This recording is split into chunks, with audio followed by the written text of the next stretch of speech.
itorero ry'iki gihe muri rusange bafite ikibazo cyo gutinya ingaruka zizanwa n'igihe, bafite n'ikibazo cyo gutinya guhomba inyungu zizanwa n'igihe. Inyungu n'ingaruka ni ibintu bibiri bitumye abantu bahindurwa n'ibihe. Ubwo ni ukuvuga ngo kwizera kwabo kurima gatotsi, kuko nk'ubu ngubu dushobora gukora urutonde rw'abantu batari manipulated ku gihe uyu munsi wa none, ntiduhite tubabona kuri tere, ariko si uko batageze gute badahari. Wenda bari mu myobo cyangwa se bari ahandi, umvijije time space and matter. Ni ibintu bituma umuntu ashobora kugira icyo ageraho, kuko umuntu ahemutse ikintu Imana yamuhanishije yamwambuye igihe.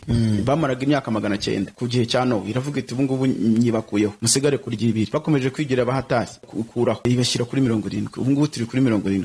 Nidukomeze kwigira abanagiwe izakoraho umuntu ajya apfira nko ku myaka 5 cyangwa 10. Kugira ngo umuntu agire kwizera gushobora gutanga umusaruro, akoresha imbaraga z'ubumana zitaboneshwa amaso, nukuba igihe kitamufiteho urutabi, ahantu hatamufiteho urutabi, ndetse n'ibintu ibifatika bidashobora kumudirection.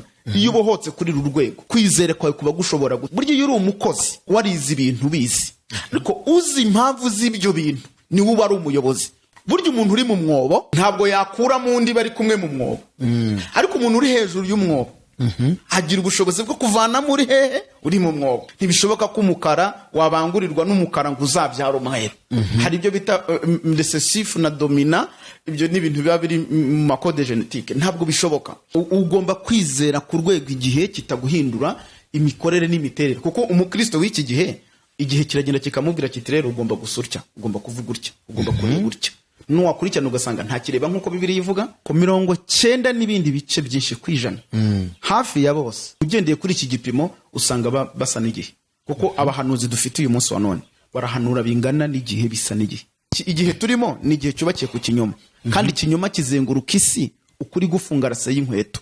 Ubwo ni ukuvuga ngo hari igicu gishobora kugukingiriza. Umvije ubundi bino bintu by'Imana abantu ntabwo babyumvise neza. Ibintu mw'Ijuru bemera ko ari byiza, mw'isi bisa nabi. None ibintu mw'isi bemera ko ari byiza biba binyuranye n'iby'Ijuru. Umuntu urimo ubyaza umusaruro igihe kitabasha guhindura uko gishatse, ni uba uri ku kigero cyiza. Ariko au contraire hano iyo umurebye ugira ngo we ntajyanye n'igihe. Nta muntu uza kumanipira undi atari ibintu agize gute ashaka. Urimo urabyumva? Ibintu rero ku rwego mpuzamahanga mu bantu bose ni ikibazo gikomeye. Utarigobotora ibintu ukumva Imana yawe ingana n'ibintu, ukumva kubaho kwawe ari ibintu, utaragira ku rwego wizera Imana iri hejuru y'ibintu, ishobora gutanga ibintu cyangwa ikabyambura. Icyo gihe nta kintu ushobora kumara mw'isi y'umwuka. Kwizera kwawe kuba kugana nuko abadayimoni. Uvuganye n'ubuhe muhanuzi, uvuganye n'Imana ku rwego rw'ukuri k'umutima wawe. Ahangaha abantu bumve ko ibyo waburana byose bigendanye n'ibintu icyo umwuka wera akubwiye ati iki kintu kiragutandukanye n'ubugingo. Ubwo rero igikingi niba kikwaka, niba kwambura isambu, uzabwira uti muze mutware n'indi kugira ngo ubuzima bukomeze, nibura mbe mpumetse urusaku rw'ibyisi umvije rungabanukemo. Yabahati niko byanditse nyine, muzabanze mu bisibe. Cyo bita intuition, inkomanga y'umutima. Muri kamere ye habamo inkomanga y'umutima, mutima nama n'ubusabane bw'umutima, intuition, communion ndetse na conscience. Noneho icyo gihe wumvikana n'ubumana buri muri wowe ku rwego rw'ubuyobozi, ukaba wagira ibyo wakira. Iki ni ikintu tugomba kwibaza. Rega buriya nubwo hari ibibazo wenda tuvuga ngo muri Bibiliya, ariko hari ukuri kw'ibintu. Hari ukuri kw'ibintu rero kugomba kuba balanced n'ukuri k'umwuka wera cyangwa ukuri kw'Imana. None abantu bakabona kuba bazima. Niba uri ahantu hakagira impinduka zihaba bigusaba kuzihagararamo, ariko ukuri kutabyemera, icyo gihe ugomba kwemera kujya mu ngaruka z'ukuri kugira ngo ugumane n'uwo wizera. Uba ukwiye kuzamura kwizerera mu mazi, ukanywa amazi wizeye Imana, kuko uretse n'ibyo sogokuru wawe cyangwa so nawe ubwawe ntawe ugeze ari mu gitonyanga cy'amazi. Ukizera Imana ku rwego imibereho yawe ishobora guturuka no mu mazi. Abahinduye benshi mu bihe bikomeye,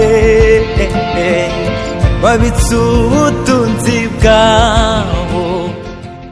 Reka twongere tubasuhuze inshuti, abavandimwe, abakunzi ba AYALONI TV, shakiro ry'ubutumwa bwiza bw'ubwami bw'Imana aho muri hose mu bihugu bitandukanye ku migabane igize isi.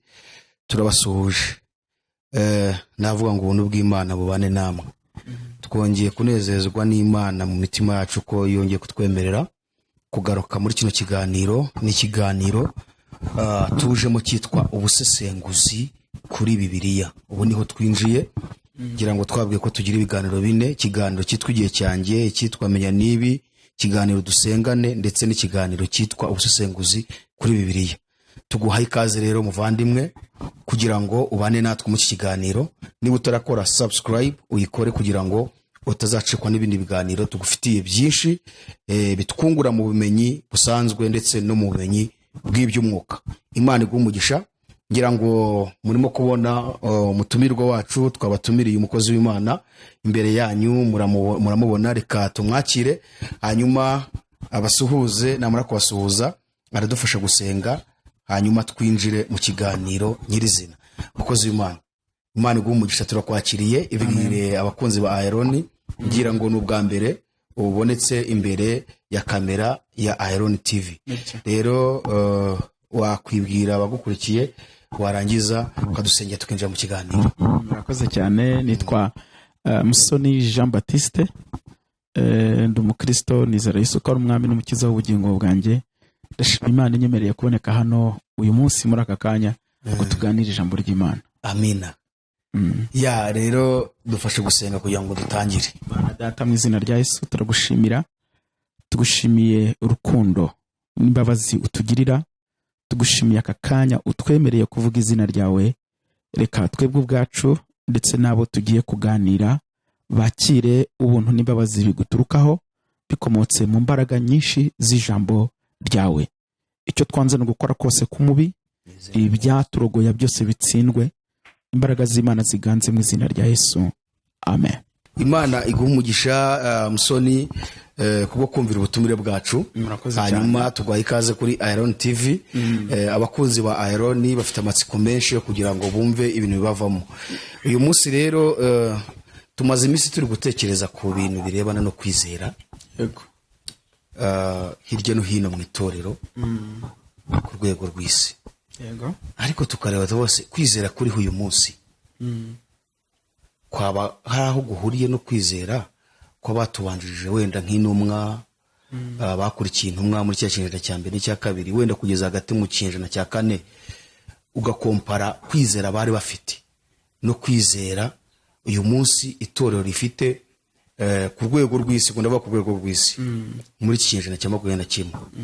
Rero twarabitekerejeho ngo reka tugutumire kuko ufitemo experience kuri icyo kintu kugira ngo turebe ese ku kwizera kuracyahari. Akaba ari mpamvu twagusabye kugira ngo uzudufashe kuganira ku kwizera gutanga umusaruro. Hari abantu benshi bagiye bizera ariko ukabona nta musaruro babona. Ese ubundi umusaruro uko kwizera kuzana n'uwuhe? Tuguhaye ikaze. Murakoze cyane. Kwizera rero kurimo ibice byinshi. Harimo igice cya mbere cy'ingenzi cyitwa kwizera guhesha ubugingo buhoraho. Kwizera ijambo ry'Imana, kwizera Yesu Kristo umwami n'umukiza w'ubugingo bwawe, bikaguhesha kuba umwana w'Imana. Ariko habaho no kwizera kw'impano. Iyo umaze kwakira agakiza, Imana hari igihe guha impano yo kwizera. Ariko hariho n'indi mpano yo kwizera gukora ibitangaza. Ariko hari igihe usanga habaho no kwizera umuntu ashobora kugira kw'intambara urwanisha nk'intwaro ituma ushobora kugira ibintu ugeraho, ukabasha kugira ubushobozi mu isi y'umwuka ukoresheje kwizera. Ibyo bikaba bishobora kugira umumaro mu buzima busanzwe, bikaba byatanga iby'imibereho, bikaba byatanga iby'ubuzima ndetse n'iby'umwuka muri rusange ukoresheje imbaraga yo kwizera. Uku kwizera kose rero ariko kuba gushingiye ku muntu wamaze kwakira kwizera guhesha ubugingo buhoraho. Kuko ukundi kwizera kundi kose kutari uko wakiriye agakiza n'abadayimoni bakugira. Kuko hariho no kwizera gusanzwe. Iyo umuntu ateye ibishyimbo akajya mu nzu agasinzira atarayahagaze, aba yizeye ko bizamera nta kindi akoze. Iyo umuntu abayeho mu buzima busanzwe hari ukwizera gusanzwe. Ariko uku kwizera dushaka kuvuga gutanga umusaruro dukurikije uko itorero rigomba gukoresha, ni ukwizera gushingiye ku gakiza cyangwa ku kubariza Yesu Kristo umwami n'umukiza w'ubugingo bwawe, hanyuma bikaguhesha ubushobozi bwo kubaho ubeshejweho no kwizera. Uku kwizera gutanga umusaruro ni umusaruro wo kubaho. Hanyuma Musoni, uvuze kwizera mu bice byinshi, uvuze nk'ibice bingana iki kubirana no kukwizera? Harimo ibice birenga 10. ariko twebwe uyu munsi kuko ari ugutanga umusaruro nk'uko Habakuki yabivuze mu gice cya 2 ku murongo wa 4 yavuze ko kwizera kuzabeshaho abantu. niyo dusomere twumve. Reka dukoreshe wenda undi murongo uri refere n'uwo nguwo uboneka mu Baheburayo igice cya 10 ngira ngo ku murongo wa 37 n'38 haravuga ngo haracyasigaye igihe kigufi cyane kandi uzaza ntazatinda ariko umukiranutsi wanjye azabeshwaho no kwizera nyamara nasubira inyuma umutima wanjye ntuzamwishimira. Haracyasigaye igihe kigufi cyane uzaza ntazatinda. Ubwo birumvikana ko itorero cyangwa umuntu wamaze kwizera Yesu Kristo nk'umwami n'umukiza w'ubugingo bwe hari rindi banga ry'igishobora kumubeshaho, nubwo haba hari ibiboneka ashobora kuba adafite. Kwizera kubeshaho, kwizera gutanga ubuzima, gutanga imibereho, n'ukwizera kw'intambara guhangana n'isi gushobora gutuma hari ikintu ugeraho ukoresheje imbaraga yo kwizera. Turashaka kugira ngo dusobanure ku kwizera gutanga umusaruro. Warutubwiye ko umusaruro ari ubuzima. Yego, ubuzima n'imibereho. Ni gute rero ko kwizera udusomeye aho mu Baheburayo gushobora gutanga ubuzima, imibereho? Ariko wibuka icyo twatangiriyeho uza kudufasha gukompara kwizera kw'intumwa zabayeho mu kinyejana cya mbere n'abandi bakurikiyeho mu kinyejana cya 2 cya 3, kuko niyo ukurikije amateka uburyo bari bafite kwizera gukomeye. Hari akantu uvuze mu kanya avuga ngo hari n'igice kirebana no kwizera kugufasha kurwana intambara kabisa. None abo bantu rero icyo gice bari bagifite kuko hari uburyo bahamije Imana. Uraza kudufasha ubikompare no kwizera umunsi dufite. Ese uko kwizera bari bafite kwababeshejeho? Ese twebwe ukwizera dufite muri iki kinyejana cya 21 kutubeshejeho cyangwa kuduha umusaruro? Buriya rero itorero ry'uyu munsi n'itorero rya mbere twese twubakiye ku kwizera, rumvikana. Ariko icyo twebwe dushaka gukoresha kwizera uyu munsi ntabwo ari cyo bo bashakaga gukoresha kwizera. Bo icyo bakoresheje kwizera kiriya gihe kwari ukwizera gutuma bashikama mu byo bizeye, kuko ubuzima n'imibereho si cyo bari bahanganye nacyo. Kuko Bibiliya ivuga ngo bose bapfuye bakizera batarahabwa ibyagize gute ibyasezanijwe, ngo babirebaga nk'ibiri kure bakibwira ko ari abashyitsi n'abimukira. Ariko uyu munsi wa none urasanga umuntu avuga ati ndamutse mpfuye ntashatse umugore, ntabonye umugabo, ntabonye inzu Imana yambwiye, ntabonye ubuzima Imana yambwiye, numva ntaba ngiye mu ijuru, ntabwo mbishaka. Usanga abantu bavuga bati no, twarizeye ariko hariho izindi mbaraga dushaka zishobora gutuma tugera ku musaruro w'ubuzima n'imibereho bw'ibintu bisanzwe. Ndashaka kuvuga ngewe mu buryo bw'ibintu bisanzwe. Nukuvuga ngo urashaka kutubwira kwizera gutanga umusaruro w'ibintu bisanzwe. Ibintu bisanzwe rwose. None bariya kwizera bari bafite kwabahesheje umusaruro w'iki? Ubugingo buhoraho. Natwe turagufite ariko ni irindi shami, kuko navuze ko ari kwinshi cyane. Uyu munsi rero turibanda ku gushobora gutuma hari icyo wageraho mu buzima busanzwe. Ntacyo turi bagaruke ndaza kukomeza. Reka rero twinjira ahantu havuga ngo ese ni gute mekanizme, ni iki wakora kugira ngo, ni gute wabigenza kugira ngo ubashe kugira ubushobozi mu isi y'umwuka ukoreshe kwizera. None uko kwizera kwawe aba ariko kugira gute, kugira icyo kukuzanira mu buzima busanzwe. Kugira ngo ibi umuntu abigereho ugomba guhagarara mu Itangiriro igice cya 1 n'umurongo wa 1. Haravuga ngo, some ijambo ry'Imana. Haravuga ngo mbere na mbere Imana yaremye ijuru n'isi. Uyu murongo wumvikanisha ibintu bitatu ngiye kuvuga umuntu ashobora gukoresha bigatuma kwizera kwe gutanga umusaruro w'ubuzima busanzwe. Ugakoresha imbaraga zo kwizera kugira ngo ubashe kugera ku by'imibereho isanzwe. Humvikana ibintu bitatu muri uyu murongo. Imana kugira ngo ireme ijuru n'isi yari ifite igihe, ifite ahantu, ifite n'ibintu. Nta muntu ushobora kubumba ikibumbano ngo akigereho adafite igihe abikoramo, adafite ibumba, adafite n'aho agira gute abumbira.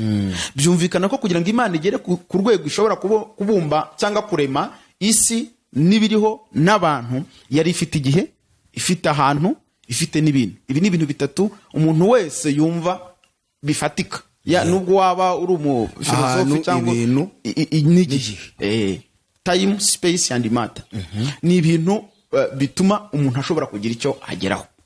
Byumvikana ko rero Imana yari bifite, birumvikana. None rero kugira ngo ubashe kugira kwizera gutanga umusaruro, nukugera ku rwego kwizera kwawe kubasha kuba kurenga igihe waba urimo, ukagira kwizera kurenga ahantu waba uri, ukagira kwizera kurenga n'ibintu ibyo ari byo byose ibifatika. Uku kwizera ugufite kuba hejuru y'ibyo bintu nibwo uri mu mbaraga z'ubumana, kuko Imana iba hejuru ya byose. Iyo tuvuze ngo Imana ishobora byose, iri hejuru ya byose, ni ibyo. Iri hejuru y'igihe, ikaba hejuru y'ahantu, ikaba hejuru y'ibintu. Kuko Imana niba yaremye isi, ikarema ijuru, ikarema n'abantu, byose ntabwo yabiremye ibibarirwamo. Iyo yari libre ikora ibintu. Noneho igihe yabikoraga ntiyakibarirwagamo. Imana ntingana n'igihe, ahubwo yakoreshaga iki? Yakoreshaga igihe kuko yari igifite. Ikindi ibyo yabiremyemo ni ijambo ryayo. Byumvikana ko ryari ijambo ryayo nyine yakoreshaga. Urumva ko Imana ni nyiri ibihe, ni nyiri ahantu, ikaba nyiri ibintu.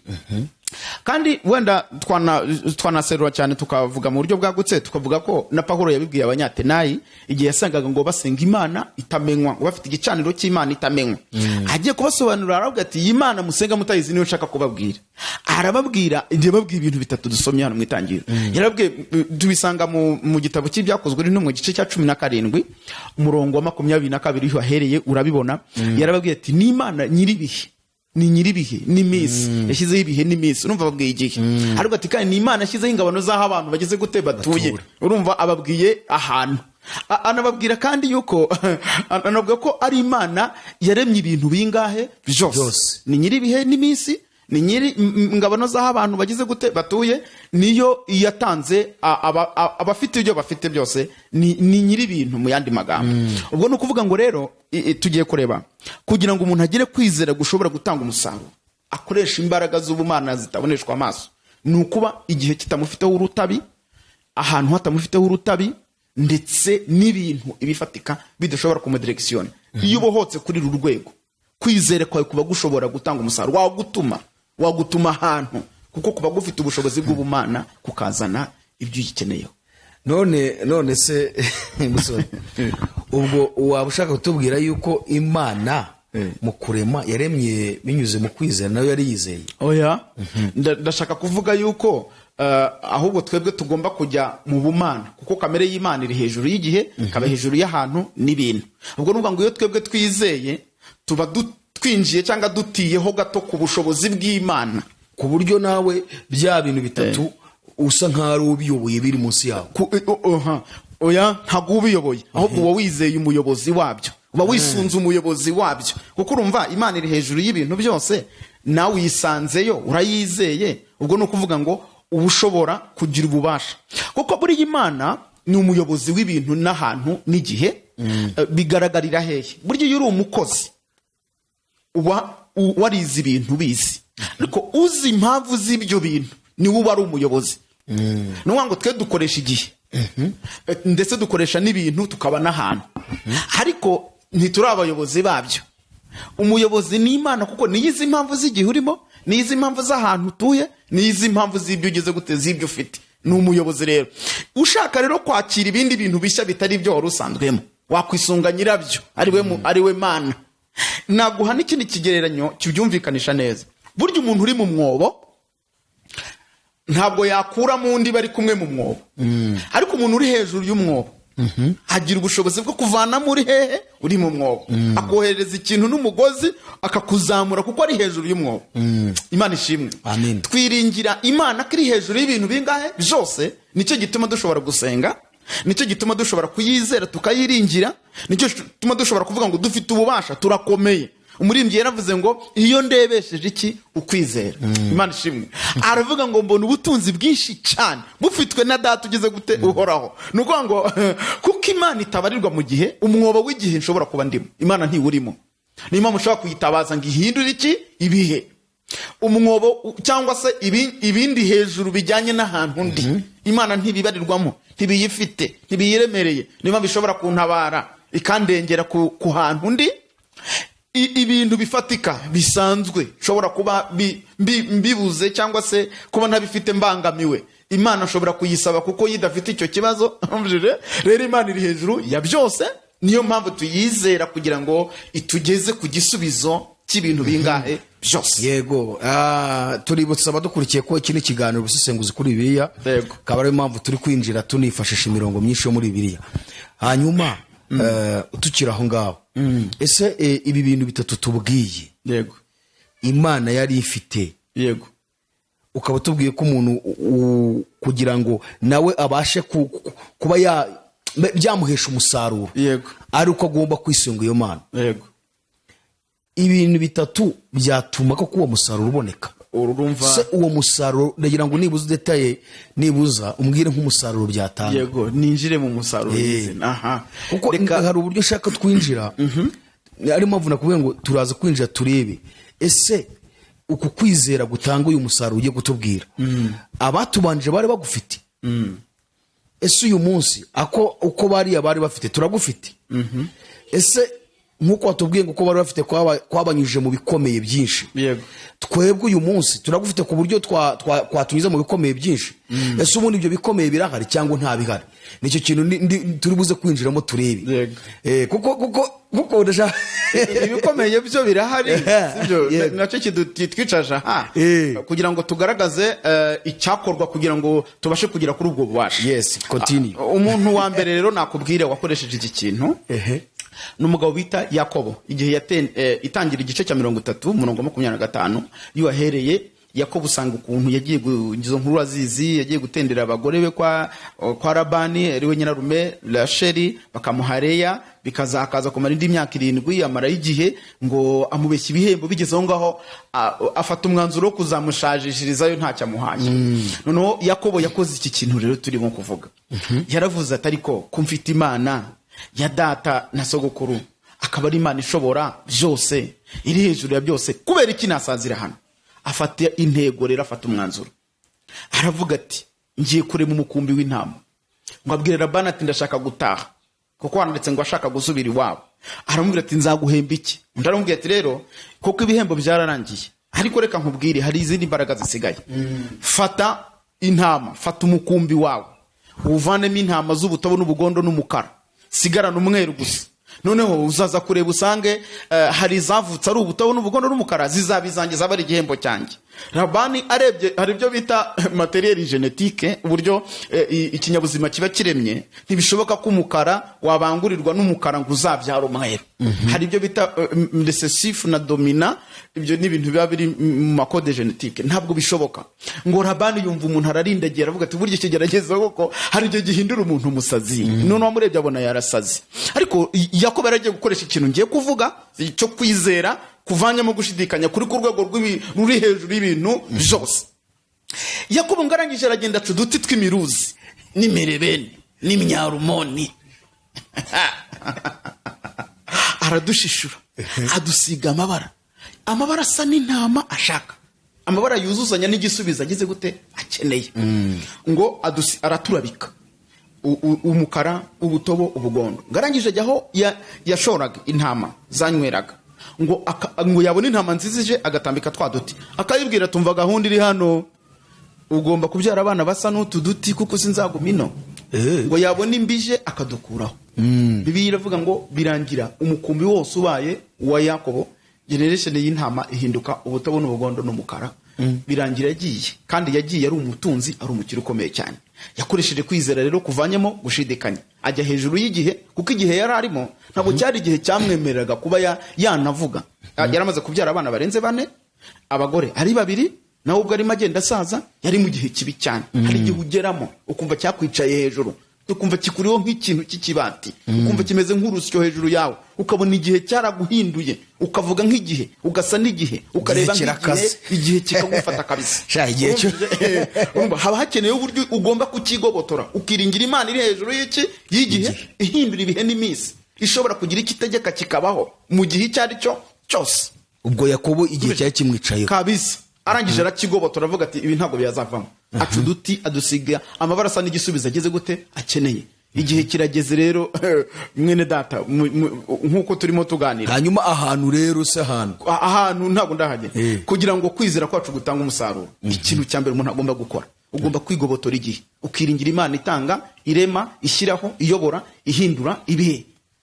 ubwo abadukurikiye bumve ko bagomba kwigobotora igihe. Ugomba kwizera ku rwego igihe kitaguhindura imikorere n'imiterere, kuko umukristo w'iki gihe igihe kiragenda kikamubwira kiti rero ugomba gusurya, ugomba kuvuga utya, ugomba kureba gutya. Nuwakurikirana ugasanga nta kireba nk'uko Bibiliya ivuga, nta kivuga nk'uko Bibiliya ivuga, nta kiyoborwa n'umwuka wera, ahubwo igihe cyamukoreye manipulation, cyaragiye kimwicaraho kiramuhindura. Ku buryo ubu ngubu tuvugana abantu benshi bagiraga urukundo, ariko uko ibihe bigenda bibicara hejuru, urukundo rwaragiye. Abantu basuraga abarwayi undi bigikunda, umuntu arasura uzamusura kuko igihe ariko kimubwira. Ariko ziko ijambo ry'Imana rigeze gute rivuga umuntu arakunda uwo azagira icyo akuraho, icyo ni igihe cyabivuze. Umuntu arambara ahenuye yambaye ubusa, icyo ni igihe cyabimubwiye ngo natambara gutya bizagenda gutya. Umuntu arasambana kubera igihe, kuko abasore bavuga bati nintarya imvandu, ntumva uko umeze, ntabwo nzi niba uri umuntu muzima, ntabwo nzagushaka. Umukobwa akajya agasambana, nyuma yaho akanamwanga. Ibyo byose ni ibihe. Noneho sasa umuntu w'Imana akwiriye kureba ibihe, yarangiza akabirenga akizera Imana, kuko ntabwo Imana ishobora gushyingira umuntu ari uko yasambanye. Mu bushobozi bw'Imana harimo gushyingirwa uri vierge, uri umuntu muzima. Urumvije, mu bushobozi bw'Imana ubu ngubu abantu igihe kibica hejuru, abacuruzi babaye ibisambo, babaye inkunguzi mu rusengero, ku buryo niba umuntu yiba umvishije agatanga icya10 akarya igaburo ryera, bumva ni ikibazo. Ibyo ni ugukungura. Ukuvuga ngo yibye arangije gutanga icya10 ajya no kwigaburo ryera, arangije akaba yavuga n'ijambo ry'Imana. Noneho wamaze uti ibi bintu ari gukora binini bike, akavuga ngo niki gihe kimeze, ngo urumva igihe cyarabahinduye. Ubwo nukuvuga ngo cyamwicaye hejuru, cyaramuhinduye kabisa. Akeneye kwigobotora igihe akizera Imana ishobora kubeshaho, kuko twasomye akamera nka Yakobo. Twasomye n'ijambo rivuga ngo kwizera kubeshaho. Urumvishije akaba yakwizera Imana. Rega ibingibi mwene data wenda nuvagiye kuza ibintu byinshi, ariko reka nkubwire ko Yesu byamubayeho agiye gutangira ivuga butumwa, ngo amaze gusenga iminsi 40 n'amajoro 40, ngo nuko ngo agiye gutangira ivuga butumwa ngakore nkuko natwe dushaka gukora uko yatubwiye. Satani araza aramubwira ati ribuye banzu rihindura icyo umutsima. Uzi icyo yaramubwiye? Burya yaramubwiye ati banzu ushaka imibereho jana n'igihe, banzu ukore kampani y'uburobyi, banzu ujye kwiga amashuri, banzu ugire gutya na gutya. Inaha bakora gutya, nudakora gutya ntabwo uzabwiriza. Banzu ushaka umugore, banzu ushaka abantu bazakuvuganira. Leta nihaguruka inaha ngaho uramutse uvuze ibintu bitari byo ubwiriza abantu, kuko abaroma barimo basimburana n'abagira iki cyari igihe gikomeye cyane. Politike y'icyo gihe yari iremereye, byamusabaga kugendana n'ibiriho. Satani n'icyo kiganiro yaramuhaye ngo Yesu, Imana ishimwe cyane, ngo aramubwira ngo ntabwo umuntu, haleluya, atungwa n'umutsima gusa, ahubwo umuntu ashobora gutungwa n'ijambo ryose rivuye mu kanwa k'Imana. Ko Uwiteka shobora kugira gute kubaho, bishobora kumbeshaho. Atsinda Satani amweretse ko icy'ingenzi ari ukuba azi ubushobozi Imana ifite, icy'ingenzi atari ukuba azi igihe agize gute arimo aricyo cyamuhindura. Aha rero nakubwira ko kwizera kwawe kugira ngo gutange umusaruro ni ukubanza kumva Imana ko iri hejuru y'igihe. Igihe nikigukoresha ibyo gishaka, ahubwo ugakora nk'iby'Imana igize gute ishaka, umwuka wera ashaka, kamere y'Imana ishaka muri wowe. Iyi ni intambwe y'igihe. Hanyuma musoni ubuse koko wenda tugarutse gato ihangane, ndasa nkaho ngusubirishamo ibyo twatuvuyemo. Iyo twitegereje neza muri iki gihe turimo nyine nkuko yego ubona abantu bavuga ko ari abakristo bo mu madini atandukanye, baba igihe bari kugikontorora neza cyangwa nicyo kiri kubakontorora? Ibigaragara ntabwo ari bose, ariko 90 n'ibindi bice byinshi kwijana, hafi ya bose. Ako kantu mvuze nta marangamutima arimo. Iyo ugendeye kuri iki gipimo usanga basa n'igihe, kuko abahanuzi dufite uyu munsi wa none barahanura bingana n'igihe, bisa n'igihe. Kandi ntabwo wabarenganya, kuko Bibiliya iravuga ngo umwaka Uziya yatanzemo nibwo Yesaya yabonye Imana. Bivuze ko Yesaya yahanuriraga kwa Uziya, yavugaga bingana n'igihe, yabwirizaga bingana n'igihe, yarari kwa Uziya mu gikari. Nuko kugira ngo yongere gusubira ku kigero gishyitse, byasabye ko Imana ikora ikintu gikomeye, ngo Uziya ngo akora amahano yo gutamba atari umutambyi, ngo akora ibintu by'amahano Imana imukuraho. Ngo ariko maze gutanga nibwo Yesaya yabonye Imana, ngo kuko mw'Ijuru baramutumiye bati niko Yesaya dushaka uwo dutuma tukamubura, bimeze bite, uri hehe? Ngo asanga Imana mw'Ijuru iri mu rusengero, Imana ishimwe, ngo abasarafi n'abakerubi bayishyize hagati, ngo bayisingize iteka ngo uruwera uruwera. Ngo arangije abona ibintu birakaza aho ngaho, aravuga ati hano hantu ntabwo nemerewe kugira gute kuhakandagira. Ngo baramubwira ati turashaka kugutuma, ati ndanduye. Bati wandujwe n'iki, umeze ute? Ati umunwa wanjye gute, iranduye. Urumva yarashatse kuvuga ko yari amaze igihe kinini ari ku kigero cya systeme, umvishe y'igihe yaragize gute, yari arimo. Hanyuma ngo baravuga bati mw'Ijuru hari icyokezo, hari icyokezo. Ngo baravuga bati marayika na kwezi, ngo bakurira ikara ryaka hehe ku rugarama, ngo banyuza ku binwa bya Yesaya agira gute, menwerezwa ni kabisa. Harangije aravuga raporo karama, aravuga ati none ubwo ushatse kutubwira ko abahanuzi b'ikigero nawe iminwa yabo ikwiye kwezwa se? Urumva igihe umbishije iki gihe cyanduje abantu. Urugero nari ntanze abahanuzi ni kimwe n'abavuga butumwa n'abapasiteri n'abanyamuhamagaro, abakirisitu muri rusange, ni itorero wavuze sibyo, ni itorero muri rusange. 99% abenshi bari munsi y'igihe, barasa n'igihe, baravuga nk'igihe, bangana n'igihe, barareba nk'igihe, imyanzuro yabo ni y'igihe, bari muri systeme y'igihe, umvishije bari manipire ku gihe, ntabwo bari ku rwego bashobora umvishije gukora nk'abari hejuru y'igihe. Wewe warunshimikiriye ugira ngo ntunge urutoki, ariko urutoki ntabwo ndutunze, ahubwo mvuze ukuri nkuko cyakora ndanarisasiye, nawe mbwina ntabwo navuze ko ari ugutunga urutoki, niko bimeze. Ariko na Bibiliya iravuga ngo ukuri tukuvuge uko kuri. Yego, akaba ariyo mpamvu mu kwigiza inyigisho, kandi ibi bintu tugwana ni ibintu bikomeye, no mu byo ngira ngo twakubwiye ko mu byo twagutumiriye birimo. Yego, niba tuganire kwizera, tugomba kumenya ese uko kwizera Bibiliya ivuze muri iki gihe turagufite. Yego, utubwiye ko kwizera turimo kuganira gutanga umusaruro ukuyemo ibintu bitatu rwose. Wavuze ko ari ukuba gukontorera igihe, sibyo, ahantu ndetse n'ibintu.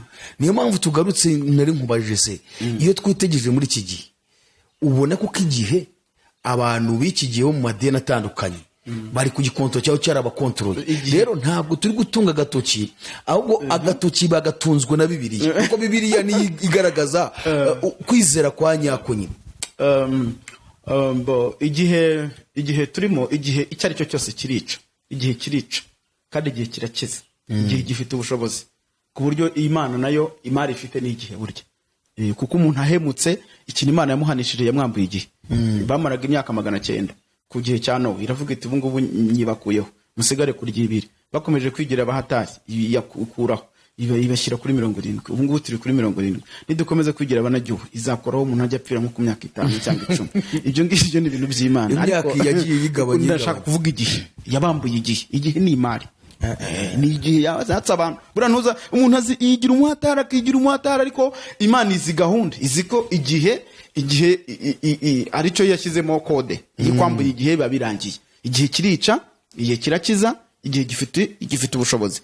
Impamvu rero dushobora kwemeza ko muri iki gihe bitoroshye, nuko igihe gifite ubushobozi abantu bashobora kujya mu ngaruka zacyo. Noneho abantu b'iki gihe, abizera b'iki gihe, itorero ry'iki gihe muri rusange, bafite ikibazo cyo gutinya ingaruka zizanwa n'igihe, kandi bafite n'ikibazo cyo gutinya guhomba inyungu zizanwa n'igihe. Inyungu n'ingaruka ni ibintu bibiri bitumye abantu bahindurwa n'ibihe. Ubwo ni ukuvuga ngo kwizera kwabo kurima gatotsi. Ni impamvu aho kugira ngo bakoresha imbaraga zo kwizera bagira ibyo bageraho, barahinduka abarozi. Kuko umuntu aravuga ati gukoresha kwizera ndabona bitagitanga umusaruro, akajya kuzana amarozi kugira ngo ajye aroga abantu bamuhe, cyangwa se bakora ibijyanye no kwangirika gusa, atari ukuvuga ngo bikoreshejwe n'imbaraga zo kwizera. Kwizera Imana abantu byarabananiye kuko igihe cyamaze kubamanipira, noneho bari gukora ibindi bitari ibyo kwizera Imana. Aho ndumva ni harehare, ni igihe ni kirekire twagaruka, kandi igihe tuzakivugaho hanyuma tutarahava.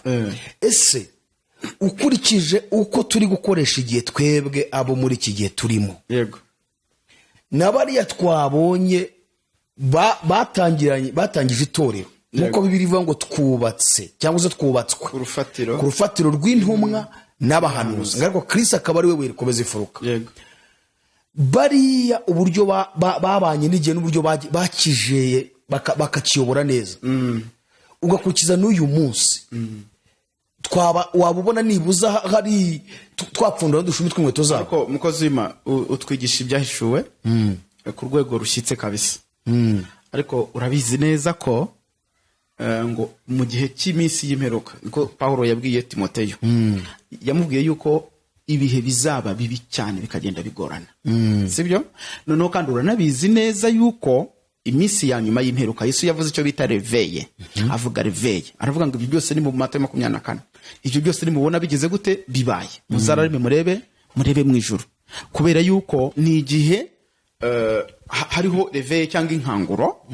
Ngo ibintu byose biba birimo kuba bigenda bitubaho, bigenda bibaho, ni ibintu by'iminsi y'imperuka bigomba kuba, kuko n'intore ubwazo zishobora kuyoba kubera iminsi y'imperuka. Ntabwo ari ibintu twenda guhindura. Rero ntabwo twenda kuvuga ngo ubu ngubu ngo turi ku kigero gishyitse nk'icy'abambere, kuko turi mu minsi y'imperuka. Ahubwo ngubu umuntu ushyitse ubu ngubu ni umuntu Imana itoranije gusa ibaye iri hafi muri ubwo buryo. Dushobora no kuba tutamuzi, kuko nk'ubu ngubu dushobora gukora urutonde rw'abantu batari manipulated ku gihe uyu munsi wa none. Ntiduhite tubabona kuri tere, ariko si uko batageze gute badahari. Wenda bari mu myobo cyangwa se bari ahandi, umvijije, ariko Imana igize gute cyangwa bari no ku mutima w'Imana kandi muri w'Imana, yego. Cyangwa nabo ntibanabizi, umvijije, bashobora no kuba bazi ko ari ubujiji bafite, cyangwa gusigara inyuma y'abandi, yego. Ikindi kandi igihe burya iyo utari kugendana n'igihe ku rwego cyo kubyaza umusaruro, ahubwo ari wowe ukibyaza umusaruro, urumvishije, uko byagenda kose uba ufite amashami menshi cyane akugarije atuma udashobora kugaragara, kubera ko uba urimo ari wowe ukibyaza umusaruro. Iryo jambo risubiremo, kuko buriya igihe turimo ni igihe cyubakiye ku kinyoma, kandi ikinyoma kizenguruka isi ukuri gufunga rase y'inkweto. Ubwo ni ukuvuga ngo hari igicu gishobora kugukingiriza, umvije, wowe ntubugaragara ariko udahari, ahubwo ari uko umvije wowe uri kuri tageti yo kuvoma. Noneho abavomye bakaba barimo bazenguruka, ariko wowe ukirimo kugira gute, ukirimo kuvoma. Icyo gihe niba urimo kubyaza umusaruro igihe cy'Imana no kubeshwaho no kwizera Imana, abibeshejeho, yego, n'ababeshejweho n'igihe cyabo, cyangwa opinion leaders, uvuga rikijyana mu gihe arimo, icyo gihe we ntabwo uzagira gute, ntuzagaragara. Ariko nibivuze ko igihe utari kugikama. Ese nk'uwo muntu uvuze, uwo nguwo uvuze we ukama igihe kugira ngo we kimukame, yego, yaba ari we uri kuri level nziza Imana ishaka, cyangwa yaba ari uri hasi ahubwo? Ni ukuvuga ngo ari uri gukama igihe, ari n'abigihe cyakamye. Ubwo umuntu uri ku rwego rwa kwa kurema kw'Imana, uburyo ari itegeka igihe n'ibihe n'ahantu, igihe n'ibintu n'ahantu, ni uwe. Ubundi bino bintu by'Imana abantu ntabwo babyumvise neza. Ibintu mw'Ijuru bemera ko ari byiza, mw'isi bisa nabi. None ibintu mw'isi bemera ko ari byiza biba binyuranye n'iby'Ijuru. Niho Yesu yavuze avuga abakobwa 10, 5 bari abapfu n'abandi 5 bari abanyabwenge. Abo yise abapfu mw'Ijuru ni abanyabwenge mw'isi, abo yise abanyabwenge mw'Ijuru ni abapfu ahangaha mw'isi, kuko iyo umurebye ubona atajyanye n'igihe. Noneho sasa ndabivuga ko umuntu urimo ubyaza umusaruro igihe kitabasha guhindura uko gishatse, ni uba uri ku kigero cyiza. Ariko au contraire, hano iyo umurebye ugira ngo we ntajyanye n'igihe, ntajyanye n'igihe. Ariko niba nari bujye gusura umurwayi, igihe kikambwira ngo ntujyeyo, sibyo? Uwagiyeyo iyo duhuye nsanga ari injiji, kuko ndavuga ntariko seja hari abo bagiye kugira uti nagiye gusura mwene data yararwaye, uwagiye kumusura wataye akazi ujye kumusura, wabuze kujya watasuye runaka uzagira icyo kumarira ukajya gusura uranya kwigendera. Nawe ntabwo uri seriye, urumva biranyuranye rero. Ariko mu by'ukuri uriya wasuye umurwayi niwe ukoresha igihe cye neza mu buryo bwo kwizera, kuko umugisha wo gusura abarwayi arawufite, azawuhabwa n'Imana. Igihe izuba rizaba ryavuye mu gihe runaka, hariho amapfa mu buryo bw'umwuka, we azahabwa imbaraga ziturutse muri wa mugisha yagize gute, yakoresheje muri cya gihe. Urumva rero biba binyuranye, uko abantu babibona nuko babyita, ni ibintu bigize gute, binyuranye.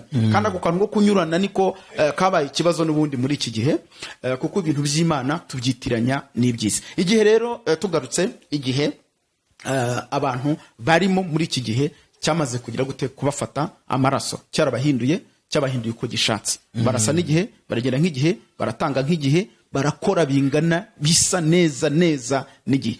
Iyo ushaka ko kwizera Imana kwawe gutanga umusaruro mu isi y'umwuka, kukanarema ibiboneka bivuye mu ijuru ku Mana, ugomba kugera ku rwego wizera Imana iri hejuru y'ibihe n'imisi.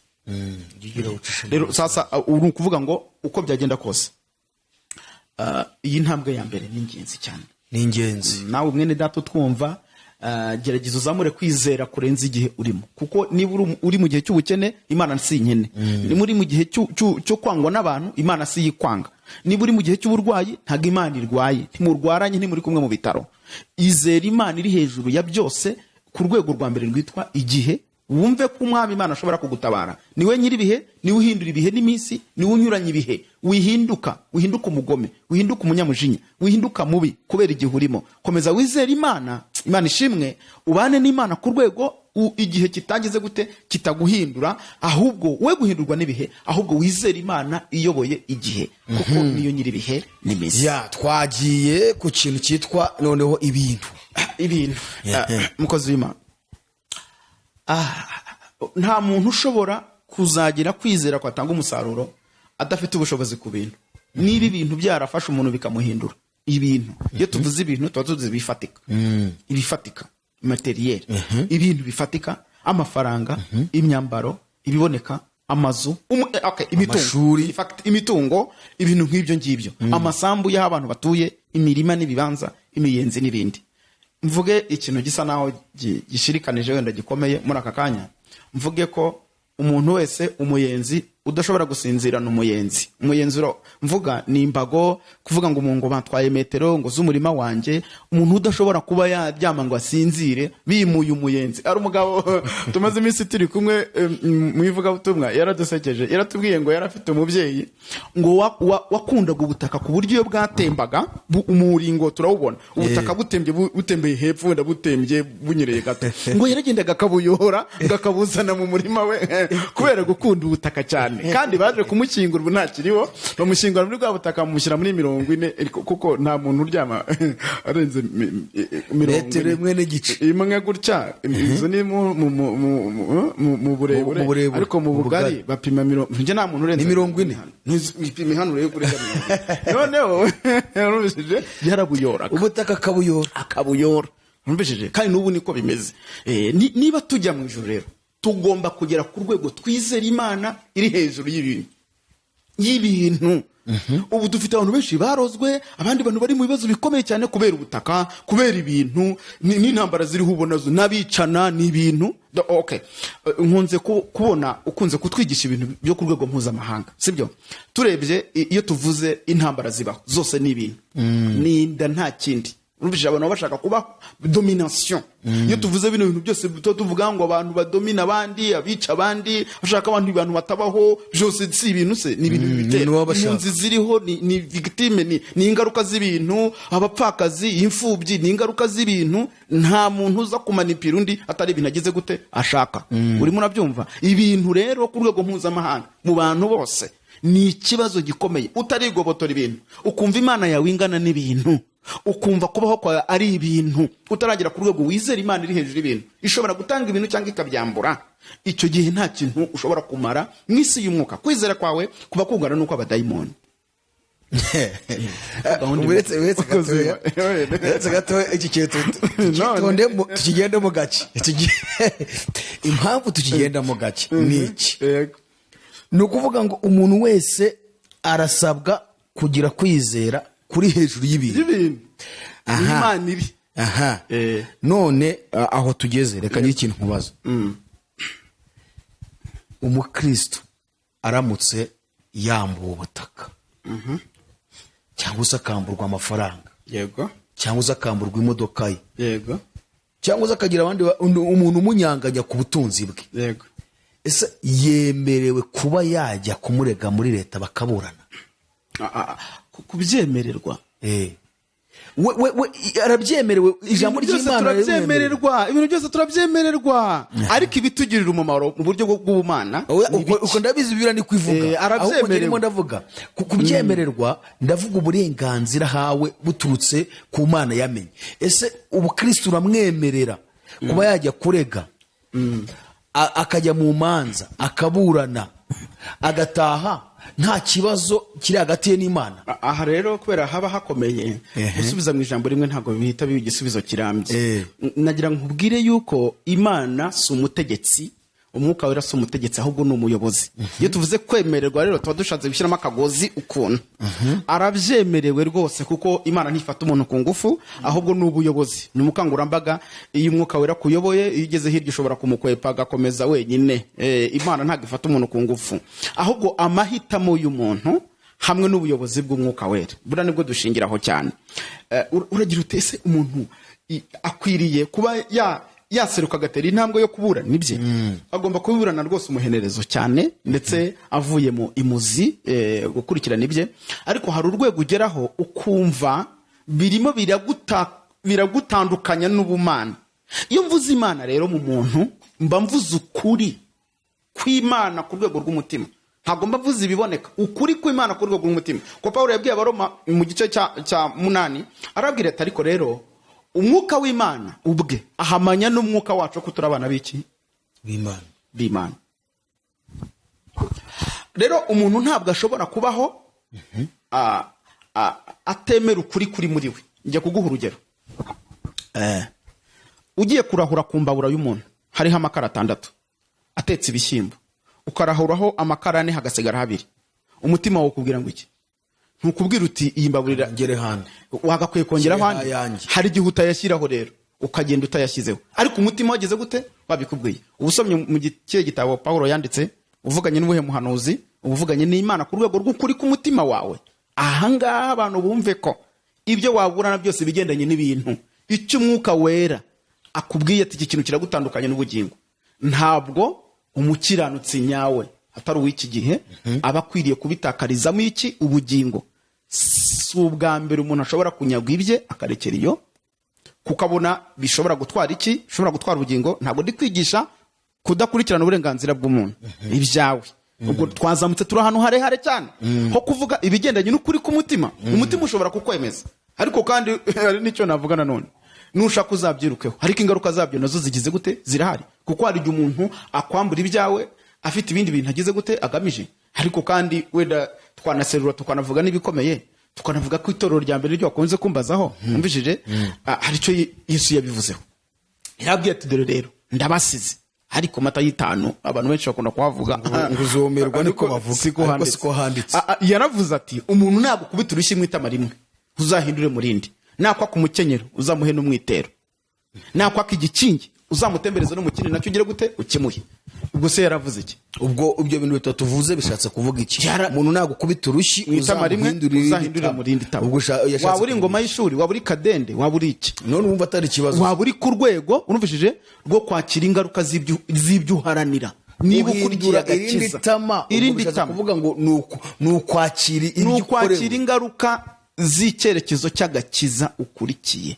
Ibi ntago ari ijambo mpamvu nkoresheje verset biblique kwari kugira ngo ntaza kugaragaramo cyane, kuko turi mu busesenguzi bwa Bibiliya, sibyo? Umuntu nakwa ku mukenyero uzamuhe n'umwitero, yarawukuguriye se, ariko uwumuhaye kubera ko ubona intego y'agakiza iri busigare mu mwitero, ukawumuha. Nicyo Yesu yashatse kuvuga, ntimuzatakaze icyerekezo cy'agakiza. Aho kugira ngo usige agakiza, aho kugira ngo usige kwizera kwawe ariko kwari kugiye kukubeshaho, nibwo buzima bwawe, ahubwo umwitero wagira gute? Nawe wawutanga bakagira gute? Bakawutwara.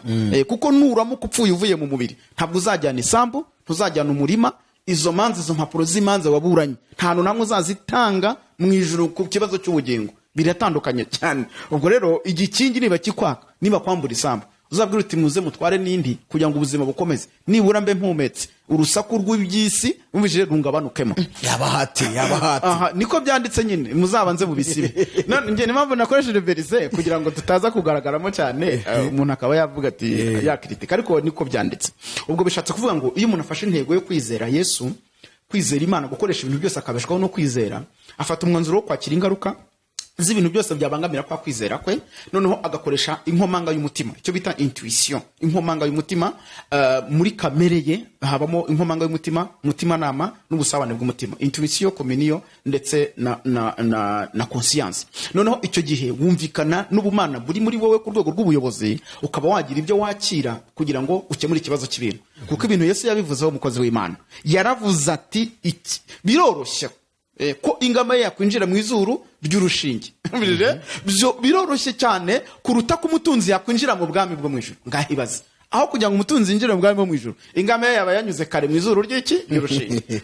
Arimo aravuga ibintu, imbaraga z'ibintu ku bantu. Mu by'ukuri bene data, icyo dushaka kuvuga, imbaraga z'ibintu ku bantu zishobora gutuma umuntu atahagarara neza mu bumana pe.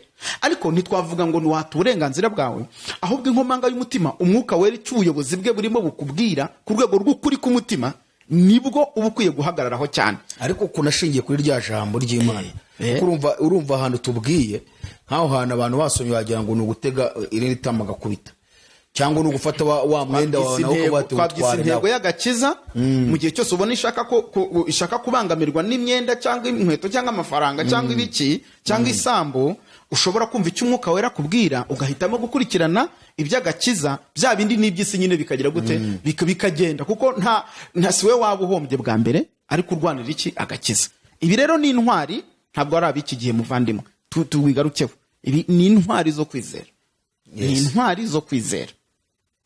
Hanyuma tukiri aho muso, kuri iki gihe uvuze no kuri ibi bintu uvuze, ko twari turi ku kwizera gutanga umusaruro, kamagare kuri aka ka kabiri twatugeze k'ibintu. Ese uyu muntu wemeye guhara ibye bitewe n'inkomanga y'umutima we, ishingiye ku gakiza ku cy'umwuka barimo kumubwira, harya ko watubwiye ko ibibiza n'umusaruro bifatika, ubwo uwo musaruro yaba awubonye? Twavuze ubuzima, kubaho. Ese azapfa ngo nuko ngo yabuze ibyo? Urumva barabimunyaza, arabyihoranze kukurikirana. Yesu yabwiye Satani, arambwira ngo umuntu ntatungwa n'umutsima gusa, ahubwo ko kwizera kwawe kuzarema ubundi buzima, kurema ubundi buzima. Ubwo ushaka kumwira ngo icyo nicyo, uko niko kurema ibyiza kurenza biriya wari kuburana. Niko kurema ibyiza birenze biriya. Uko dufite ubuhamya bw'abantu benshi, sibyo? Bagiye babaho ariko ntibakontororwe n'ibintu, bakizera Imana ku rwego rurenze ibintu. Noneho kwizera kukagenda kurema ubundi buzima, iyindi mibereho mu isi ishingiye ku bintu birumvikana cyangwa se itanga ibintu, ariko ubugingo bwabo ari buzima. Kuko ntabwo tuzatunga ibya mirenge ku ntenyo ngo ubugingo bwe bwagize gute, bwapfuye tugiye mu ijuru. Ariko ushobora kubaho udafite ibishamaje cyangwa se ibirenze cyane, ariko ubugingo bwawe bugize gute, ari buzima. Aha rero ni ukuri kwinshi, niko wambwiye, ni ukuri kwinshi, niho tugomba kugusegura. Ariko dushyizemo hagati umuntu, ubundi ukuri ni ikintu gikomeye cyane. Ukuri umuntu wese aragufite, arakumva, nubwo wabinanirwa ariko ubu byumva.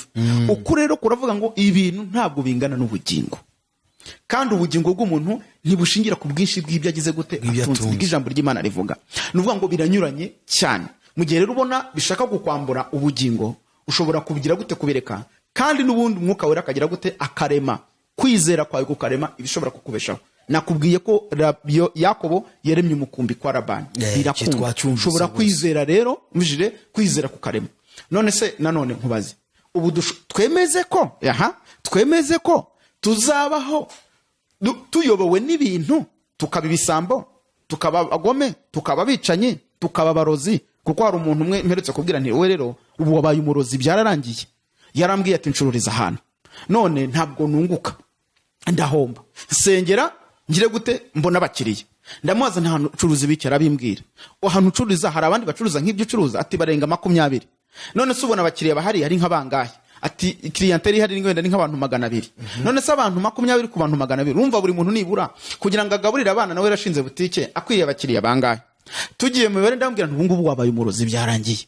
Ntago Imana yenda kukuzanira abakiriya bose ngo bazi wawe. Ibyo Imana ntibikora, abapfumu bazabikora.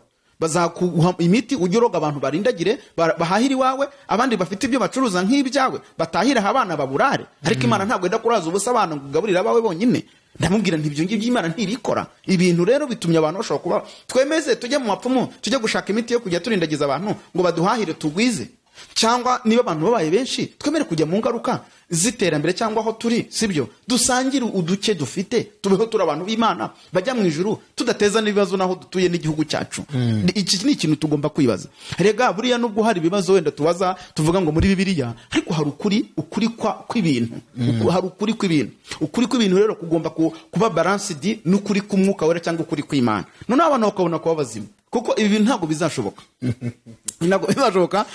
Uku kwizera twarimo tuvuga ngo warumbajije uti se kuzatanga umusaruro w'imibereho kandi imibereho twayiretse ngigende batunyaze.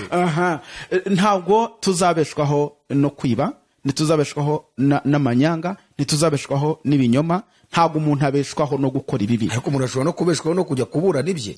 Nta kibazo twabyemeye. Ariko wakumva icyo kuri kukubwiye ku mutima ukemera kujya mu ngaruka. Ubwo ni igisebusiyo. Sibyo tugiye kuburana twembi. Ariko wenda ngiye kuburana wenda uwo tuburana wenda zandogesha ngapfa cyangwa akandogera abana banjye. Icyo gihe umwuka wera ashaka kukaza ibyo ngibyo ashaka kuvuga ati ibintu wenda bireke. Swati kwera zingaruka zizavamo. Sibyo kandi izo ngaruka zo ntuzaziregera. Nawe uregera umurozi. Urubije ntuzaziregera. Noneho umwuka wera akaba yakubwira ati shinguramo akarenge. Ukagenda ubuzima bugakomeza. Ariko mukozi w'Imana ugiye hari icyo wazaba ntabwo ubuzima bwazakomeza. Uba guhinarike baguhindura intuza abana ibintu byose byangirike. Umwuka wera yakubwiye ukijijwe akakubwira ati ibintu ushinguramo akarenge ubigumemo koko izo ngaruka urumva arizo zifite umumaro. Numva ko uko byagenda kose umwuka wera azukuri ari gushobora kukubwira ati iki kintu gikomeze cyangwa wigikomeza sibyo bitewe n'ingaruka zigize gute zirimo. Kuko ushobora kubikomeza wowe ntibigire ikibazo je nabikomeza wende bikabigira ikibazo. Umwuka wera nicyo twamuherewe rero dufite ikibazo cyo kutamwumvira. Yakubwira ati ibi bintu shinguramo akarenge. Ntitubimbata z'ibintu ahubwo tukabimbata z'umuyobozi w'ibintu. Kuko uzi impamvu zibiriho ni wowe ari umuyobozi niko nakubwiye. Noneho uzi gukora aba ari umukozi ariko uzi impamvu zibiriho ni wowe ari umuyobozi. Imana ni umuyobozi w'ibintu.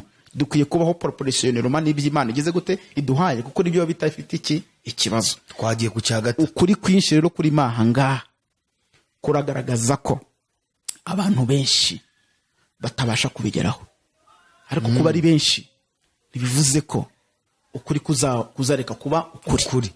Byo birumvikana. Okay, twagiye ku cyagatatu. Icyagatatu rero gituma kwizera gutanga umusaruro ni ikintu cyitwa kugira kwizera kurenza ahantu space mvandimo. Ubu ahantu imbago ahantu inzego departments deployment aho abantu bashobora kuba babarizwa aho umuntu atuye aho umuntu akorera aho umuntu urwego ariho mashuri yiza ahantu inzego ibintu nk'ibyo ngibyo ugomba kuba uri umuntu ufite ubushobozi buri hejuru y'ibintu byitwa ahantu niba uri umuyobozi mu rwego runaka uri minister uri umuyobozi runaka ufite ibirukoreramo ugomba kuba wizera Imana kurenza urwego uriho kuko iyo ubayeho uri umwizera Imana ariko imyanzuro yawe ingana n'iy'ahantu ntaho ubujya uba umeze nk'ikidendezi cy'amazi kizenguruka gusa kidafite aho kimenera. Ni ukuvuga ngo umwanda ukugumamo ntushobora kwezwa utazamura kwizera ngo kurenge space ahantu uri bishoboka. Turi kwizera rero kwizera gutanga umusaruro. Yego nzi neza ubuhamya bw'abantu bari bakomeye bari abagabo bakijijwe mu itorero ari abantu b'Imana ariko bagiye bagera ahantu bakabakabutire harabahindura pe kandi ari abakristo nta ndwagwa banyweye nta busambanyi bakoze ari abantu b'Imana ariko ahantu bagiye bakabura ubushobozi bwo kubasha kujya hejuru y'ahantu inzego cyangwa aho binjiye haragenda harabahindura bahinduka babi cyane bafata imyanzuro itabaho basenya hadasinywa bakora ibidakorwa batandukana n'Imana kubwo kuba manipire y'ahantu. Ubwo nibuza watubwira nka muhanu ndahavuga yego naho utuye n'ahantu ushobora gutura ahantu wakaranga ifiriti gatatu bakakurogera umwana ugashyingura abantu bakaza gutabara ukajya uvuga ngo umwana yarapfuye ariko uwamwisha bizi ko amujijije ifiriti ukaranga ikamuhumurira kubera ahantu ugize gute utuye. Ibyo nabyo se ukuri kw'ahantu urujije ushobora kuba ahantu wari umukire ugakena kubera ukuri kw'ahantu imbaraga ihame ryahuri ry'ahantu. Ushaka kuzana umuntu w'umukire cyane w'umiliyarderi ukamushyira ahantu hari arawundi ari abakene bikazarangira uwakoresheje amwibye uwajyanye gukoresha imodoka amwe mu PS uze kumusura wese ari consommation bikarangira nawe akennye kuko ahantu ari ubwaho hari uwo mwuka cyangwa iryo bwiriza. ubwo ushatse kutubwira ko n'aba bantu bajya ahantu wenda bakimukira mu bindi bihugu bakageraho nabo bakaba bahinduka nk'aho ubwo hantu habicaye hejuru. Ibyo biri politize, ntabwo wenda ibintu biri politize ari ngombwa cyane ko umuntu abijyamo. Tuba turi mu by'umwuka cyane kuruta ko byaba politike. Ariko ntabwo ari politike, ndavuga umuntu arimutse agiye mu kindi gihugu, umuntu agiye mu kindi gihugu ahisasa nk'aho hantu utagiye kugambanira igihugu, sibyo? Uri umuntu usanzwe, uri umuntu muzima utafite ibibazo mu mutwe, ukagenda ugiye gushakisha. None se kuri Kigali, ukozima kuri Kigali, iwende wanyu ni mu cyaro, kuki utagumye mu cyaro? Nukuvuga imikorere yawe ntijyanye no guhinga. Guhindura ahantu bitewe n'ibyo ubona ugiye kugira gute gukora, ukaba wahinduka uva mu cyaro ukajya i Kigali, cyangwa n'ubu wava hano i Kigali ukajya mu cyaro bitewe n'imishinga ugiye kuhakora yo korora no guhinga no kugira gute. Yego, ushobora no kuva hano ukajya i Burayi cyangwa muri Amerika bitewe n'ibyo ushaka gukora, atari ibintu by'ubuzima busanzwe. Kandi aho ugiye wenda akaba hari favorable ku byo ushaka kugira gute gukora. Ahantu hagira amabwiriza yaho, hari naho wagera ukajya. None se uri kwiga primaire urahembwa, ariko ushobora kugera muri kaminuza ukajya wiga ugira gute uhembwa. Ahantu hagira amabwiriza yaho. Kwizera gutanga umusaruro rero ni ukugira kwizera kuri hejuru, kurenga aho hantu hafite amabwiriza yabo, ku buryo Imana ari igenda iguha amakomande, igenda iguha gahunda y'ahantu ugeze gute uri aho ugomba kuba. Ukaba uri umuntu utari kabutire, ahantu hatakwigarurira ngo haguhindura uko hageze gute hashaka. Intebe wicayeho iguhindura umuntu runaka, kandi wizeraga Imana. Ugomba kwizera Imana ku rwego rurenze urw'intebe ugeze gute wicayeho. Aho utuye ntabwo ugomba kuba mubi ngo nuko uturanye n'umuturanyi mubi. Oya, ntabwo ugomba kuba mubi ngo nuko ukorera ahantu hageze gute habi. Ugomba kubaho wizera Imana. None aho harimo ibintu byinshi cyane burandi kugenda bikwepa kugira ngo bikwepera iki wabivuze ko aricyo twagutumiriye. Birumvikana. Genda gake ubivuge witonze. Ariko nk'ubu tuzagira dute ko ahantu kwizera gutanga umusaruro kugomba kuba ari umuntu wizera ari ku rwego yizera Imana birenze aho ahantu hatamukontorora ngo hamufatishe imyanzuro, hamuhindura uko hagize gute hameze. Urumvishije, ushobora kuba mu gihugu kikabamo ingorane runaka, ariko wakurikirana neza ugasanga ahandi si zihari, sibyo? Ukabona ahandi ntabwo izo ngorane zihari. Icyo gihe ugahita uvuga uti nubwo ibintu bimeze gutya ariko si ihame muri rusange, bihetewe n'impinduka zibaye ahondi. Icyo gihe rero niba wizera Imana ntabwo uzafata imyanzuro ingana n'iy'ahantu, ahubwo uzafata imyanzuro ingana n'iy'ukuri. Nkwibutsa ko ahantu, ibintu n'igihe, igituma abantu batabasha kubihagararamo neza ni ingaruka. Nakubwiye ibintu bibiri, ingaruka n'inyungu babifitemo. Inyungu ufite ahantu n'inyungu babifitemo. Kuko niba uri ahantu hakagira impinduka zihaba bigusaba kuzihagararamo, ariko ukuri kutabyemera, icyo gihe ugomba kwemera kujya mu ngaruka z'ukuri kugira ngo ugumane n'uwo wizera. Niba ahantu habashije kugira impinduka z'ibyiza ubonamo inyungu, ariko ukuri kutabyemera binyuranye n'ukuri, ugomba kwemera ukajya mu ngaruka zo kurata inyungu wakabonye uhawe n'aho hantu, ariko ukagumana n'ubumana, kuko Imana ingana n'umwuka w'ukuri mu buzima bw'umuntu. Hano harimo inyigisho zigiye zitandukanye. None ibyo bikaguhesha kuba ufite ubushobozi mu isi y'umwuka yo kwizera, kuko ubu ufite kwizera gushobora gutanga umusaruro igihe cyose ahantu hatabasha kugira gute kukumanipira ngo haguhindure uko hagize gute uko hashaka. Inzego, ibintu nk'ibyo ngibyo, aho ugeze hose ntabwo ugomba gusa naho, kuko ntabwo umuntu ari kinyonga. Umuntu ntabwo ari uruvu. Umuntu ntabwo akwiye guhindagurirwa n'ahantu ngo ahindurwe n'ibintu, ahindurwe n'igihe. Umuntu wizera Imana agomba guhora yizeye Imana, agahora yizeye Imana ku rwego Imana ari yimuha ibyo agomba kugira gute gukora ku rwego rw'imyanzuro y'ubuzima bwe, kandi akabaho. Ndagaruka ku kintu cyitwa kubeshwaho no kwizera. Ubwo urashaka kutubwira ngo kuba umukristo udahindurwa n'ibihe n'ahantu n'ibintu nibwo ufite kwizera gutanga umusaruro. Ariko nawe ukaba uri ku rwego rwo kwakira ingaruka, urumvishije, z'ibyo wizera, z'uwo wizera, kandi ukaba uri no ku rwego rwo kwakira inyungu zijyanye n'ibyo ugeze gute n'ibyo wizera. Ariko ku ijambo ritubwiye ngo kwizera kubeshaho, tuzabaho mu izina rya Yesu. Kugira ngo dusoze turagira ngo mutange inama ya nyuma.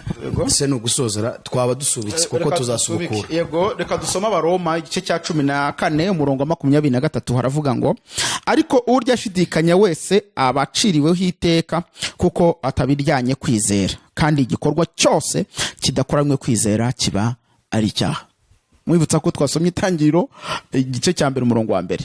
Imbere na mbere Imana yaremye ijuru n'isi, tugasanga ifite igihe n'ahantu n'ibintu, ariyo muremyi wa byose, iri hejuru y'ibyo bintu byose. None tugomba kuyizera. None dusomye ijambo rivuga ngo urya ashidikanya wese abaciriweho iteka kuko atabiryanye kwizera, kandi igikorwa cyose kidakomwe kwizera kiba ari icyaha. Ibi bisobanuye iki? Bisobanuye ko niba uri mu gihe icyo ari cyo cyose, ukaba uri mu gihe cy'ubukene, ukaba ufite amazi ariyo ubona, fanta utayibona, igikoma ntacyo, ari amazi ubona, uba ukwiye kuzamura kwizerera mu mazi, ukanywa amazi wizeye Imana. Kuko uretse n'ibyo, sogokuru wawe cyangwa so nawe ubwawe ntawe ugeze ari mu gitonyanga cy'amazi, ukizera Imana ku rwego imibereho yawe ishobora guturuka no mu mazi. Icyo gihe ushobora no kuba urwaye uburwayi, rumva, ariko kubera kunywa amazi wizeye imbaraga z'Imana, Imana ikarema ibidasanzwe. Imana ishimwe, amazi akaba yakuvura kanseri, amazi akaguha ubuzima buri ku rwego rukomeye. Turi ku rwego rw'ubumana, ntabwo ndi ababiologiste nanjye mbarimo, ariko ntabwo aricyo turiho ubu ngubu. Nuvuga ngo izere Imana, yizerere mu gihe urimo, ibyo uboneye mu gihe urimo wizere Imana, ibyo ukubayeho mu gihe urimo wizere Imana, buri ku rwego rwo hejuru, bituma ubuzima bwawe bukomeza bwubatswe no kwizera. Kuko kwizera kubeshaho umuntu mu gihe icyo ari cyo cyose, uri hejuru y'igihe. Imana niyo iyobora ibihe n'ibigomba gukorerwamo byose. Ntukarye ushidikanya rero. Gucirwaho iteka bivuze hano ntabwo ari ukubura ubugingo, ahubwo ni ugucirwaho iteka kwitwa kutabone igisubizo cy'ibyo wari wakiriye. Niba unyweye amazi ari kugukiza indwara, ahubwo akagutera uburwayi kubera mikorobe usanzemo na bagiteri, ni kubera ko utabashije kujya gute kuyanywa wizeye Imana. Mpagatenge nambare, mu dufaranga, udukweto, utuzi, uko ugenda uvuga amagambo asondeka bitewe n'igihe. Kandi icyo gihe umuntu akubwira ati, wahoze umbwira umuntu ukunda kuvuga ati nta kigenda ati nta kigenda, uko ugenda ugaragaza ko nta kigenda, nyine nta kigenda, niko ibyo wakiriye muri icyo gihe, kuko uvuga igihe nyine ubona kitameze neza, niko bigenda bikugiraho ububasha bikwangiriza. Aha rero umuntu wese agomba kurya adashidikanya, adasondeka, kandi igikorwa cyose ukoze ukagikora wizeye, uri ku rwego rurenze igihe, uri ku rwego rurenze ahantu, uri ku rwego rurenze ibiboneka. Nibwo uba uri strong mu isi y'umwuka. Kwizera kwawe kwa gushobora gutanga umusaruro, haba ubugingo n'ubuzima busanzwe. Musore Imana rw'umugisha, ikiganiro tugisubiza tuzasubukura ubutaha, reka dufashe gusenga, hanyuma tuzakomeza ubutaha. Ushimwe Yesu kuko ubuvuganye natwe ibintu bikomeye. Dusengeye imitima yacu kugira ngo ibi bibe nziza yo kwakira ijambo ryawe, kandi kwizera kureme ibitari biriho. Dusenze twizeye izina ryiza ry'umucunguzi wacu Yesu, amen. Bakunzi ba AYALONI TV, turabashimiye umwanya mufashe mwumva iki kiganiro, kandi turagusaba gusharinga ubutumwa ku nshuti zawe n'abavandimwe. Dukomeze kubakana ubwami bw'Imana bwubakika mu mitima yacu, kandi tubijeje kuzakomeza kubana namwe no gufashanya muri urugendo, kugira ngo turebe ko twasindagizanya mpaka kugeza tururangije amahoro. Amahoro y'Imana akomeze kubana namwe. Shalom, shalom, shalom. ubuzima bw'isi ya none uyobowe